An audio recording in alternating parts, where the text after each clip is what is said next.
Hi hello friends, welcome to Ruchi Malenadu. ಎಲ್ಲರೂ ಹೇಗಿದ್ದೀರಾ? ಇವತ್ತು ನಾನು ನಿಮ್ಮ ಜೊತೆ ಸ್ವೀಟನ್ನು ಶೇರ್ ಮಾಡ್ಕೊಳ್ತಾ ಇದ್ದೀನಿ. ಯಾವುದು ಸ್ವೀಟ್ ಅದು ನೋಡಿ, ಜಿಲೇಬಿ.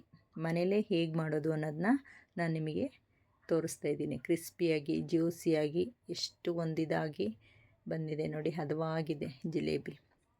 ನಾನು ನಿಮ್ಮ ಮಲೆನಾಡ ಮಧು. ಇವತ್ತು ಜಿಲೇಬಿನ ಹೇಗೆ ಮನೇಲಿ ಈಸಿಯಾಗಿ ಮಕ್ಕಳಿಗೆ ಮಾಡಿಕೊಡ್ಬೋದು, ನಾವು ಬೇಕಂದಾಗ ಮಾಡ್ಕೊ ತಿನ್ಬೋದು ಅನ್ನೋದನ್ನ ಶೇರ್ ಮಾಡ್ತಾಯಿದ್ದೀನಿ ನೋಡಿ. ಎಣ್ಣೆಲಿ ಈ ಥರ ಬೇಯಿಸ್ಕೊಂಡಾಗ ತಳ ಕಚ್ಚಬಾರ್ದು, ಆವಾಗ ಜಿಲೇಬಿ ಹದ ನಾವು ತಗೊಂಡಿರೋ ರೀತಿಯೆಲ್ಲ ಹಿಟ್ಟಿನ ಪ್ರಮಾಣ ಸರಿ ಇದೆ ಅಂತ. ಮೊದಲಿಗೆ 1 ಕಪ್ಪಾಗೋಷ್ಟು ಮೈದಾ ತಗೊಂಡಿದ್ದೀನಿ ನೋಡಿ. 1 ಕಪ್ಪಾಗೋಷ್ಟು ಮೈದಾ ತಗೊಂಡಿದ್ದೀನಿ. 1/4 ಕಪ್ಪಾಗೋಷ್ಟು ಮೊಸರು ತಗೊಂಡಿದ್ದೀನಿ. 1 ಕಪ್ಪು 1/4 ಕಪ್ಪು. ನೀವು ಕಪ್ಪುಗಳ ಮೆಜರ್ ಇಲ್ಲ ಅಂತಂದರೆ 1 ಲೋಟದಲ್ಲಿ ತಗೊಳ್ಳಿ ಹಿಟ್ಟು, ಅದೇ ಲೋಟದಲ್ಲಿ 1/4 ಭಾಗ ಎಲ್ಲದನ್ನೂ ಸೇರಿಸ್ಕೊಂಡೋಗಿ. 1 ಕಪ್ಪು 1/4 ಕಪ್ಪು ಇದು ಅಷ್ಟೇ. ನೀವು ಯಾವುದ್ರಲ್ಲಿ ಹಿಟ್ಟು ತಗೋತೀರಾ ಅದ್ರ 1/4 ಭಾಗದಷ್ಟು ಉಳಿದಿದ್ದನ್ನು ತಗೊಳ್ಳಿ. 1 ಚಿಟಿಕೆ ಅರಿಶಿನ, 1 ಚಿಟಿಕೆ ಅಡಿಗೆ ಸೋಡಾ ಹಾಗೂ ಅರ್ಧ ನಿಂಬೆಹಣ್ಣು. ಮತ್ತು ಇದು ಉದ್ದಿನ ಹಿಟ್ಟು 1/4 ಕಪ್ಪಾಗೋಷ್ಟು. 2 ಗಂಟೆ ನೆನೆಸಿಟ್ಟು 2 ಸ್ಪೂನ್ ಆಗೋಷ್ಟು ಉದ್ದಿನ ಕಾಳನ್ನು ನೆನೆಸಿಟ್ಟಿದ್ದೆ. ರುಬ್ಕೊಂಡಾಗ 1/4 ಕಪ್ಪಾಗೋಷ್ಟು ತೊಗೊಂಡಿದ್ದೀನಿ. ಮತ್ತು ಅರ್ಧ ನಿಂಬೆಹಣ್ಣನ್ನು ಇಟ್ಕೊಂಡಿದ್ದೀನಿ. 1 ಟೇಬಲ್ ಸ್ಪೂನ್ ಆಗೋಷ್ಟು ಹಸುವಿನ ತುಪ್ಪ, ಮನೆಯಲ್ಲೇ ಮಾಡಿರೋಂಥ ಹಸುವಿನ ತುಪ್ಪ ತೊಗೊಂಡು 1/4 ಕಪ್ಪಾಗೋಷ್ಟು ನೀರನ್ನು ಸೇರಿಸ್ಕೊಳ್ತಿದ್ದೀನಿ ನೋಡಿ. 1 ಕಪ್ಪು ಹಿಟ್ಟಿಗೆ ಎಲ್ಲ 1/4 ಕಪ್ಪು ಪ್ರಮಾಣ ತೊಗೊಂಡಿದ್ದೀನಿ. ನೆನ್ಪಿಟ್ಕೊಳ್ಳಿ ಸ್ನೇಹಿತರೆ, ಮಿಸ್ ಮಾಡ್ಕೊಳಕ್ಕೆ ಹೋಗಬೇಡಿ. ಸ್ವಲ್ಪ ನೀರು ಜಾಸ್ತಿ ಆಯಿತು ಅಂದ್ರೂ ಜಿಲೇಬಿ ಹದ ಸರಿಯಾಗಿ ಬರೋದಿಲ್ಲ. ಅದಕ್ಕೆ 1/4 ಕಪ್ಪು ನೀರು, 1/4 ಕಪ್ಪು ಮೊಸರು, 1/4 ಕಪ್ಪು ಉದ್ದಿನ ಹಿಟ್ಟು. ಉದ್ದಿನ ಹಿಟ್ಟು ಏನಕ್ಕಪ್ಪ ಅಂದರೆ ಹುದುಗ್ ಬರೋಕ್ಕೆ ಹಾಗೂ ಕ್ರಿಸ್ಪಿಯಾಗಿ ಬರುತ್ತೆ ನೋಡಿ. ಈ ಥರ ಒಂದು ಹಿಟ್ಟು ಬರಬೇಕು. ಮೇಲಿಂದ ಕೆಳಗೆ ಬಿಟ್ಟರೆ ಸ್ಲೋ ಆಗಿ ಬರಬೇಕು, ಆವಾಗ ಹಿಟ್ಟು ಸರಿ ಇದೆ ಅಂತ. ತುಂಬ ತೆಳುವಾಗಿ ಬಂತು ಅಂತಂದರೆ ಇದರಲ್ಲೇ ನೀವು ಸ್ವಲ್ಪ ಮೈದಾನ ಸೇರಿಸ್ಕೊಳ್ಳಿ. ಮತ್ತು ನೀವು ಬೆಳಿಗ್ಗೆ ಸೇರಿಸ್ಲಿಕ್ಕೆ ಹೋದರೆ ಅಥವಾ 8 ಅವರ್ ಬಿಟ್ಟು ಸೇರಿಸ್ಲಿಕ್ಕೆ ಹೋದರೆ ಸರಿ ಬರೋಲ್ಲ. ಈಗಲೇ ನೋಡಿ, ಈ ಥರ ಮೇಲಿಂದ ಬಿಟ್ಟಾಗ ಈ ಥರ ಸ್ಲೋ ಆಗಿ ಬೀಳಬೇಕು. ಸಡನ್ನಾಗಿ ಬಿತ್ತು ಅಂತಂದರೆ ನೀರು ಜಾಸ್ತಿಯಾಗಿದೆ ಅಂತ. ಈ ಥರ ಕಲಿಸೋದ್ರಲ್ಲೇ ಇರೋದು ನಮಗೆ. ಕರೆಕ್ಟಾಗಿರೋ ಮೆಜರ್ಮೆಂಟ್ ತೊಗೊಂಡ್ರೆ ಕರೆಕ್ಟಾಗಿ ಬರುತ್ತೆ. ಇದು ರಾತ್ರಿ 8 ಗಂಟೆಗೆ ರುಬ್ಬಿಟ್ಟಿದ್ದೆ, ಬೆಳಗ್ಗೆ 8 ಗಂಟೆಗೆ ಓಪನ್ ಮಾಡ್ತೀನಿ ನೋಡಿ.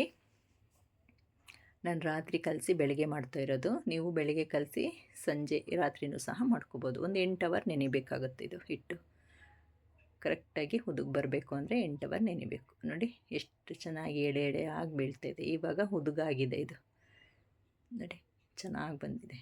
ಇಷ್ಟು ಪ್ರಮಾಣದಲ್ಲಿ ನಾನು ಒಂದು 30 ಜಿಲೇಬಿ ಮಾಡ್ಕೊಂಡಿದ್ದೀನಿ. ನಿಮಗೆ ಹಿಟ್ಟು ಜಾಸ್ತಿ ತೊಗೊಂಡು ಇನ್ನೂ ಜಾಸ್ತಿ ಮಾಡ್ಕೋಬೋದು. ಈ ಜಿಲೇಬಿ ಬಿಡಲಿಕ್ಕೆ ನಾನು ಮೊಸರು ಪ್ಯಾಕೆಟ್ ತೊಗೊಂಡಿದ್ದೀನಿ. ನೀವು ಯಾವುದಾದ್ರೂ ಸರಿ, ಹಾಲು ಮೊಸರು ಮನೇಲಿರೋ ಕವರ್ ಯಾವುದಾದ್ರೂ ಸರಿ. ಯಾವುದೂ ಇಲ್ಲ ಅಂದರೆ ಜಿಲೇಬಿ ಮಾಡೋ ಕವರೇ ಶಾಪ್ಗಳಲ್ಲಿ ಸಿಗುತ್ತೆ, ತೊಗೋಬೋದು. ಜಿಲೇಬಿ ಮಾಡೋ ಬಟ್ಟೆನೂ ಸಹ ಸಿಗುತ್ತೆ, ಅದನ್ನು ಸಹ ತೊಗೊಂಡು ಮಾಡ್ಕೋಬೋದು ನೋಡಿ. ಇದ್ರ ಜೊತೆ ಫಿಲ್ ಮಾಡಿ ಇಟ್ಕೊಳ್ತೀನಿ. ನಂತರ ಇದಕ್ಕೊಂದು ಪಾಕ ಮಾಡ್ಕೋಬೇಕಾಗುತ್ತೆ, ಸಕ್ಕರೆ ಪಾಕ ಮಾಡಾದಮೇಲೆ ಇದನ್ನು ನಾವು ಎಣ್ಣೆಗೆ ಬಿಡೋಣ. ಇದನ್ನು ಈ ಕವರಿಗೆ ಫಿಲ್ ಮಾಡಿ ಇಡ್ತೀನಿ. ಈಗ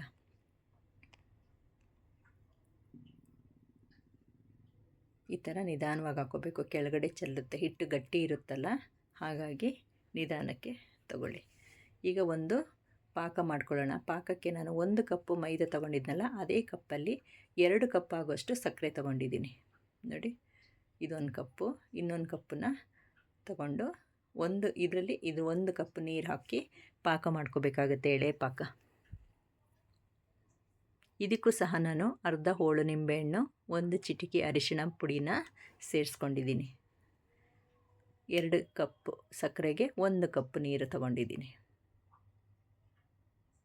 ಇದರಲ್ಲಿ ಅರ್ಧ ಕಾಣ್ತಾ ಇದೆ, ಮತ್ತು ನಾನು ಸೇರಿಸಿದ್ದೀನಿ. 1 ಕಪ್ ತೊಗೊಳ್ಳಿ, ಕರೆಕ್ಟಾಗಿ ಫುಲ್ಲಾಗಿರೋ 1 ಕಪ್ ತೊಗೊಳ್ಳಿ. ಇದು ಒಂದೆಳೆ ಪಾಕ ಬರೋವರೆಗೂ ಬಿಸಿ ಮಾಡ್ಕೋಬೇಕಾಗತ್ತೆ. ನಾನು ಯಾವುದೇ ರೀತಿಯಲ್ಲಿ ಫುಡ್ ಕಲರ್ ಆ್ಯಡ್ ಮಾಡಿಲ್ಲ. ಹಿಟ್ಟಿಗಾಗಿರ್ಬೋದು, ಪಾಕಕ್ಕಾಗಿರ್ಬೋದು. ಮಕ್ಕಳು ನಾವು ತಿನ್ನೋದ್ರಿಂದ ಫುಡ್ ಕಲರ್ ಆಗಲಿ ಮತ್ತೊಂದಾಗಲಿ ಎಲ್ಲ ಅವಾಯ್ಡ್ ಮಾಡಿಕೊಂಡು ಫ್ರೆಶ್ಶಾಗಿ ಈ ಥರ ಮನೇಲೇ ಮಾಡ್ಕೊಳ್ಳಿ ನೋಡಿ. ಎಳೆ ಪಾಕ ಬರಬೇಕು, ಕುದ್ದು ಎಳೆ ಪಾಕ ಬರುತ್ತೆ. ಇದಕ್ಕೆ ಏಲಕ್ಕಿ ಪುಡಿನ ಸೇರಿಸಿದ್ದೀನಿ, ಅದು ಸ್ಕಿಪ್ ಆಗಿದೆ ನೋಡಿ. ಅರ್ಧ ಹೋಳು ನಿಂಬೆಹಣ್ಣನ್ನು ಹಿಂಡ್ಕೊಂಡಿದ್ದೀನಿ. Friends, easy. ನಾವು ಮಾಡ್ತೀವಿ ಅಂತ ಹೊರಟ್ರೆ ಎಲ್ಲದು ಈಸಿನೇ, ಕಷ್ಟ ಅಂತ ಹೊರಟ್ರೆ ಎಲ್ಲದು ಕಷ್ಟನೇ. ಮನೇಲೇ ಈಸಿಯಾಗಿ ಮಾಡ್ಕೋಬೋದು. ನೀವು ಮಾಡಿಕೊಂಡು ಮಕ್ಕಳಿಗೆ ಮಾಡಿಕೊಡಿ, ತುಂಬ ಖುಷಿ ಪಡ್ತಾರೆ. ಬಿಸಿ ಬಿಸಿ ಜಿಲೇಬಿನ ಮನೇಲೇ ನಾವು ತಿನ್ಬೋದು. ನೋಡಿ, ಈಗ ಪಾಕ ಆಗಿದೆ. ಈಗ ಇದನ್ನು ರಬ್ಬರ್ ಬ್ಯಾಂಡ್ ಹಾಕ್ಕೊಂಡು ಕಟ್ಕೋಬೇಕಾಗುತ್ತೆ. ನಾವು ಹಿಟ್ಟು ಎಷ್ಟು ಹಾಕಿದ್ದೀವಿ ಅಲ್ಲಿವರೆಗೂ ಟೈಟ್ ಮಾಡಿಕೊಂಡು ರಬ್ಬರ್ ಬ್ಯಾಂಡ್ ಹಾಕಿ ತುದಿನ ನಾನು 2 ಟೈಪಲ್ಲಿ ಕಟ್ ಮಾಡಿದ್ದೀನಿ. ಫಸ್ಟಿಗೆ ಸ್ಮಾಲಾಗಿ ಕಟ್ ಮಾಡ್ಕೊಂಡಿದ್ದೀನಿ ಸ್ವಲ್ಪ. ಅದರಲ್ಲಿ ಹೇಗೆ ಬರುತ್ತೆ ಅನ್ನೋದನ್ನ ನೋಡೋಣ, ಹಾಗೂ ದಪ್ಪ ಕಟ್ ಮಾಡ್ಕೊಂಡಾಗ ಹೇಗೆ ಬರುತ್ತೆ ಅನ್ನೋದು ತೋರಿಸ್ಲಿಕ್ಕೋಸ್ಕರ 2 ಟೈಪು ಕಟ್ ಮಾಡ್ಕೊಂಡಿದ್ದೀನಿ. ನೋಡಿ, ತುದಿನ ಸ್ವಲ್ಪ ಕಟ್ ಮಾಡಿ ನೋಡಿ, ಚೂರು ಕಟ್ ಮಾಡ್ಕೊಳ್ತಾ ಇದ್ದೀನಿ. ನಂತರ ನಾನು ದಪ್ಪದಾಗೂ ಕಟ್ ಮಾಡಿ ನಿಮಗೆ ಎಣ್ಣೆಲಿ ಬಿಡ್ತಾಯಿದ್ದೀನಿ. ನೋಡಿ, ಈ ಥರ ಜಿಲೇಬಿ ಮಾಡಬೇಕಾದ್ರೆ ಫ್ಲ್ಯಾಟ್ ಆಗಿರೋಂತಹ ಬಾಣಲಿ ತಗೊಳ್ಳಿ, ಗುಂಡಿ ಇರೋದು ತೊಗೋಬೇಡಿ. ಗುಂಡಿ ಇರೋದು ಈ ಥರ ರೌಂಡ್ ಶೇಪ್ ಮಾಡ್ತೀವಲ್ಲ, ಅಷ್ಟು ಸರಿ ಬರೋಲ್ಲ. ಇದಾದರೆ ಪರ್ಫೆಕ್ಟಾಗಿ ಬರುತ್ತೆ. ನೋಡಿ, ಸಪೂರ್ವಾಗಿ ಕಟ್ ಮಾಡ್ಕೊಂಡಿದ್ನಲ್ಲ ಸಣ್ಣದಾಗಿ, ಈ ಥರ ಕಡ್ಡಿಯಾಗಿ ಬರುತ್ತೆ. ಹಾಗಾಗಿ 2 ಟೈಪು ನಿಮಗೆ ತೋರಿಸ್ತಾ ಇದ್ದೀನಿ. ಈ ಥರ ಕಡ್ಡಿ ಮಾಡ್ಕೊಂಡಾಗ ಏನಾಗುತ್ತೆ, ಪಾಕಕ್ಕೆ ಹಾಕಿದಾಗ ಕಟ್ಟಾಗುತ್ತೆ. ಜಿಲೇಬಿ ಇದೆಯಲ್ಲ, ಅದು ಕಟ್ಟಾಗುತ್ತೆ ಅದ್ದಾಗ. ಹಾಗಾಗಿ ಈ ಹದ ಬೇಡ ನಮಗೆ. ಈ ಒಂದು ಇಷ್ಟು ಸಣ್ಣ ಕಟ್ ಮಾಡ್ಕೊಳ್ಳೋದು ಬೇಡ. ಇದಕ್ಕಿಂತ ಸ್ವಲ್ಪ ಇದರ ನೆಕ್ಸ್ಟ್ ಸೈಜಲ್ಲಿ ಕಟ್ ಮಾಡಿಕೊಂಡು ಜಿಲೇಬಿನ ಬಿಟ್ಕೊಳ್ಳಿ. ಈ ಥರ ಮಾಡೋಕ್ಕೆ ಹೋದರೆ ತೆಗಿಬೇಕಾದ್ರೇ ಎಲ್ಲ ಕಟ್ಟಾಗುತ್ತೆ. ನಿಮಗೆ ತೋರಿಸ್ಲಿಕ್ಕೋಸ್ಕರ ನಾನು ಈ ಸೈಜ್ ಕಟ್ ಮಾಡಿಕೊಂಡೆ. ಮೊದಲಿಗೆ ತುಂಬಾ ಕಟ್ ಮಾಡ್ಕೊಳ್ಳೋಕೆ ಹೋಗಬೇಡಿ. ಒಂದು ಜಿಲೇಬಿ ಬಿಟ್ಟು ನೋಡಿ ಯಾವ ಹದ ಬೇಕು ಅನ್ನೋದು. ನೆಕ್ಸ್ಟ್ ನೀವು ಕಟ್ ಮಾಡ್ಕೋಬೋದು. ನೋಡಿ, ನೆಕ್ಸ್ಟ್ ನಾನು ದಪ್ಪ ಕಟ್ ಮಾಡಿಕೊಂಡೆ. ಈ ಹದ ಸಾಕು. ಇಷ್ಟು ಹದ ಯಾಕೆ ಬೇಕು ಅಂತಂದರೆ, ನಾವು ಪಾಕ ಮಾಡಿರ್ತೀವಲ್ಲ, ಅದು ಒಳಗಡೆ ಚೆನ್ನಾಗಿ ಅಬ್ಸರ್ವ್ ಆಗುತ್ತೆ, ಹೀರ್ಕೊಳ್ಳುತ್ತೆ ಪಾಕನ. ಆವಾಗ ಜಿಲೇಬಿ ತಿನ್ನಲಿಕ್ಕೆ ಚೆನ್ನಾಗಿರುತ್ತೆ. ಕಡ್ಡಿಲಾದರೆ ಪಾಕ ಹೀರ್ಕೊಳ್ಳಲ್ಲ. ಇದಾದರೆ ಒಳಗಡೆ ಸ್ವಲ್ಪ ಗೂಡಂಗಿರುತ್ತಲ್ಲ, ಹೀರ್ಕೊಳ್ಳುತ್ತೆ. ನೋಡಿ, ಈಸಿಯಾಗಿ ಎಷ್ಟು ಚೆನ್ನಾಗಿ ಬಿಟ್ಕೋಬೋದು. ಪೇಷನ್ಸಿಂದ ಬಿಟ್ಟರೆ ನೀಟಾಗಿ ಬಿಟ್ಕೋಬೋದು. ನೋಡಿದ್ರಲ್ಲ ಫ್ರೆಂಡ್ಸ್, ಎಷ್ಟು ಈಸಿ ಅಂತ ಜಿಲೇಬಿ ಮಾಡೋದು. ಜಿಲೇಬಿನ ಮದುವೆ ಮನೆಗಳಲ್ಲಿ ಮಾಡ್ತಾರೆ, ಬೇಕ್ರಿಗಳಲ್ಲಿ ಮಾಡ್ತಾರೆ. ಆದರೆ ನಾವು ಕೂಡ ಮನೇಲೇ ಈಸಿಯಾಗಿ ಮಾಡ್ಕೋಬೋದು. ನೋಡಿ, ಈಗ ಪಾಕಕ್ಕೆ ಹಾಕ್ತೀನಿ. ಬಿಸಿ ಇರಲಿ ಸ್ವಲ್ಪ ಪಾಕ, ತಣ್ಣಗೆ ಮಾಡ್ಕೋಬೇಡಿ ಪಾಕನ. ಬಿಸಿ ಇರಬೇಕಾದ್ರೇ ಬಿಸಿ ತೆಗೆದು ಕೂಡಲೇ ಜಿಲೇಬಿನ ಇದಕ್ಕೆ ಹಾಕ್ಕೊಂಡ್ರೆ ಒಳಗಡೆ ಎಲ್ಲ ಪಾಕ ಅದು ಸ್ವೀಟು ಹೀರ್ಕೊಳ್ಳುತ್ತೆ. ಹಾಕ್ಬಿಟ್ಟು 1-2 ಸೆಕೆಂಡ್ ಬಿಡಿ, ನಂತರ ಮಗ್ಚ್ಬಿಟ್ಟು ಹಾಕ್ಕೋಬೇಕಾಗುತ್ತೆ. ಆಮೇಲೆ ಒಂದು ತಟ್ಟೆಗೆ ಈ ಥರ ಹರಡಿ ಒಂದೊಂದೇ ತೆಗೆದುಬಿಟ್ಟು ಹಾಕಿ. ಪಾಕ ಏನಾದ್ರು ಕಮ್ಮಿ ಆಯಿತು ಅಂತಂದರೆ ಮತ್ತೆ ಬೇಕಾದರೆ 1-2 ಸೆಕೆಂಡು ಪಾಕ ಕದ್ದುಬಿಟ್ಟು ಹಾಕ್ಬೋದು, ಏನೂ ತೊಂದರೆ ಇಲ್ಲ. ಮೇನ್ ನಾವು ಮಾಡಬೇಕಾಗಿರೋದು ಎಣ್ಣೆಲಿ ಬಿಡಬೇಕಾದ್ರೆ ನೋಡಿ, ಇದನ್ನು ನಾವು ಕರೆಕ್ಟಾಗಿ ಪ್ರಮಾಣ ಹದವಾಗಿ ನಾವು ಕಲ್ತ್ಕೋಬೇಕು. ಹೇಗೆ ಹಿಟ್ಟನ್ನು ಕಲಿಸ್ಕೊಳ್ಳೋದು ಮತ್ತು ಎಷ್ಟೆಷ್ಟು ಪ್ರಮಾಣದಲ್ಲಿ ಸೇರಿಸ್ಕೊಳ್ಳೋದು ಅದನ್ನು ತಿಳ್ಕೊಂಡ್ರೆ ಜಿಲೇಬಿ ಪರ್ಫೆಕ್ಟಾಗಿ ಮಾಡ್ಕೋಬೋದು. ನಿಧಾನವಾಗಿ ನಮಗೆ ಯಾವ ಶೇಪೇ ಬರಲಿಲ್ವಾ, ಒಂದೇ ಒಂದು ರೌಂಡ್ ಸುರುಳಿ ಸುತ್ಕೋಬೋದು. ಈ ಥರ ಹಾಕ್ಕೊಂಡು ನಮಗೆ ಯಾವ ಶೇಪ್ ಬೇಕೋ ಮಾಡ್ಕೋಬೋದು. ನೋಡಿದ್ರಲ್ಲ ಫ್ರೆಂಡ್ಸ್, ಹೇಗಿತ್ತು ಅನ್ನೋದನ್ನ. ಪ್ಲೀಸ್ ನನ್ನ ರುಚಿ ಮಲೆನಾಡು ಚಾನಲ್ನ ಸಬ್ಸ್ಕ್ರೈಬ್ ಮಾಡ್ಕೊಳ್ಳಿ, ಶೇರ್ ಮಾಡಿ, ಫ್ರೆಂಡ್ಸಿಗೆಲ್ಲ ಸಬ್ಸ್ಕ್ರೈಬ್ ಮಾಡಿ. ವಿಡಿಯೋ ಹೇಗಿತ್ತು ಅನ್ನೋದನ್ನ ಕಮೆಂಟಲ್ಲಿ ತಿಳಿಸೋದು ಮರಿಬೇಡಿ ಫ್ರೆಂಡ್ಸ್. ನೋಡಿ, ಈಗ ಒಂದೊಂದನ್ನೇ ಪಾಕಕ್ಕೆ ಹಾಕಿ ಎದ್ದಿಟ್ಕೊಂಡಿದ್ದೀನಿ. 1 ಕಪ್ಪು ಮೈದಾದಲ್ಲಿ 30 ಜಿಲೇಬಿ ಆಗಿದೆ. ನೋಡಿ, ಆರಾಮ್ಸೆ ನಾವು 1 ಕಪ್ಪಿಗೆ ಒಂದು 20-30 ರೂಪಾಯಿ ಖರ್ಚು ಮಾಡಿದ್ರೆ 30 ಜಿಲೇಬಿ ನಾವು ಮನೆಯಲ್ಲೇ ಮಾಡ್ಕೋಬೋದು.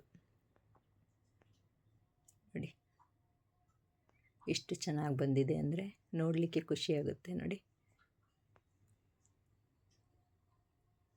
ಮನೆಯಲ್ಲೇ ಈಸಿಯಾಗಿ ಮಾಡ್ಬೋದು. ನೆಂಟರು ಬಂತು ಅಂದರೆ ಬೇರೆ ಸ್ವೀಟೆಲ್ಲ ಮಾಡ್ತಾ ಕೂತ್ಕೋತೀವಲ್ಲ, ಇದು ಒಂಥರ ಡಿಫ್ರೆಂಟಾಗಿರುತ್ತೆ.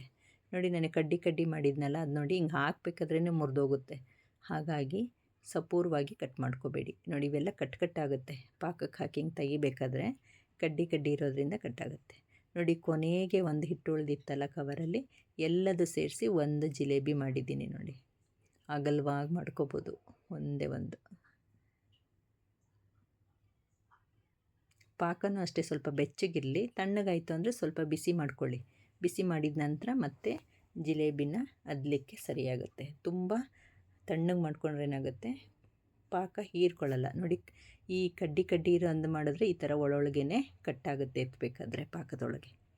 ಹಾಗಾಗಿ ತುಂಬ ಸಪೂರ್ವಾಗಿ ಕಟ್ ಮಾಡ್ಕೋಬೇಡಿ. ಒಂದು ಜಿಲೇಬಿ ಬಿಟ್ಟು ನೋಡಿ, ನಂತರ ನಮಗೆ ಯಾವ ಹದ ಬೇಕೋ, ಯಾವ ಸೈಜಲ್ಲಿ ಬೇಕು ಅನ್ನೋದು ಕಟ್ ಮಾಡ್ಕೊಳ್ಳೋಕ್ಕೆ ಒಂದು ಐಡಿಯಾಸ್ ಬರುತ್ತೆ. ನಿಮಗೆ ತೋರಿಸ್ಲಿಕ್ಕೋಸ್ಕರ 2 ಟೈಪಲ್ಲಿ ಮಾಡಿದ್ದೀನಿ. ಇದು ಸಹ ಸಪೂರದ್ದೇ. ಇದು ಹಾಗೆ ತಿನ್ನಲಿಕ್ಕೂ ಚೆನ್ನಾಗಿರುತ್ತೆ. ನೋಡಿ ಎಷ್ಟು ಚೆನ್ನಾಗಿ ಬಂದಿದೆ ಜಿಲೇಬಿ. ಒಂದು ಸಲ 2 ಸಲ ಮಾಡ್ಕೊಳ್ಳೋವರೆಗೂ ಎಲ್ಲ ಅಡುಗೆನೂ ಈಸಿ ಆಗುತ್ತೆ ಫ್ರೆಂಡ್ಸ್. ಖಂಡಿತವಾಗ್ಲೂ ಭಯ ಪಡ್ದಲ್ಲೇ ಒಂದು ಸಲ ಟ್ರೈ ಮಾಡಿ, ಸುಲಭವಾಗಿ ಮನೇಲೇ ಮಾಡ್ಕೋಬೋದು. ನೋಡಿದ್ರಲ್ಲ ಫ್ರೆಂಡ್ಸ್, ಹೇಗಿತ್ತು ಅನ್ನೋದನ್ನ ಕಮೆಂಟಲ್ಲಿ ನಿಮ್ಮ ಅನಿಸಿಕೆ ತಿಳಿಸೋದು ಮರಿಬೇಡಿ. Thank you for watching. Bye.